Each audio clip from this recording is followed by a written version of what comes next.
American-owned ships have been sunk on the high seas. One American destroyer was attacked on September 4th.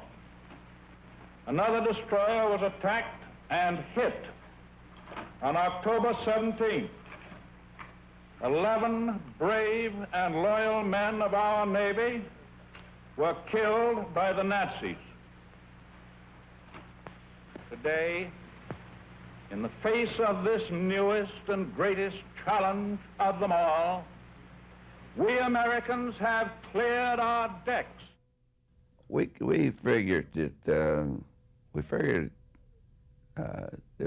they'd go to war with Germany first, and most guys thought that they would declare war on Germany to help England, since they were helping England so much.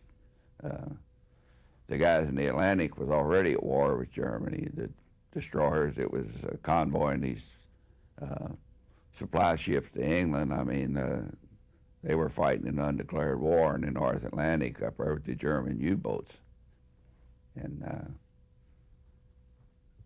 they just thought about Japan over there. They was tied up with China and wasn't a whole lot going on there, and nobody dreamed that they'd ever attack the United States, or at least ones I knew didn't.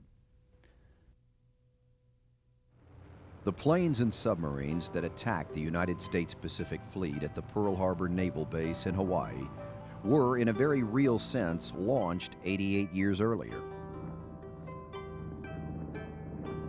In 1853, 4 American warships, under the command of Commodore Matthew Perry, dropped anchor in the fortified harbor of Uraga. Perry demanded that he be allowed to deliver a message from President Fillmore to the ruling shogunate.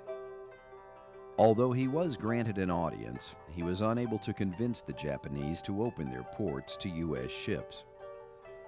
He returned the following year, this time with 7 ships, and repeated his demands.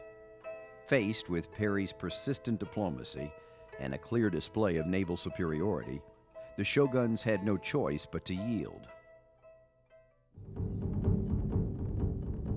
At the time, Japan was a world unto itself, having isolated itself from political, commercial, and religious influence from beyond its shores for more than 2 centuries.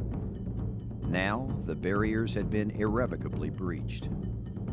Just 3 years later, American Consul Townsend Harris was escorted into the audience room of what is now the Imperial Palace in Tokyo. He would begin negotiations that would lead to a full-fledged trade agreement between the U.S. and Japan. Ironically, the date of Harris's arrival was December 7, 1857. The effect of this sudden change on Japan was enormous, due in large part to their inability to maintain Japan's policy of isolation. The shogunate was overthrown within a decade, and the emperor was returned to power. However, what seemed like capitulation to the Western world was, in fact, altogether different, and beyond the scope of the Westerners' understanding.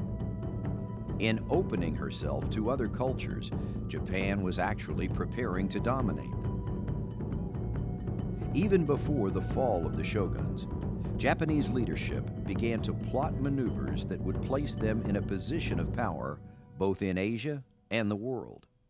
As one Japanese counselor put it, the nations of the world will come to look up to our emperor as the great ruler of all nations, and they will come to follow our policy and submit to our judgment. This was, in fact, a restatement of the policy of Hakko Ichiyu, articulated 1,200 years earlier by Emperor Jimmu. Bring all the corners of the world under one imperial roof. Simply put, rule the world.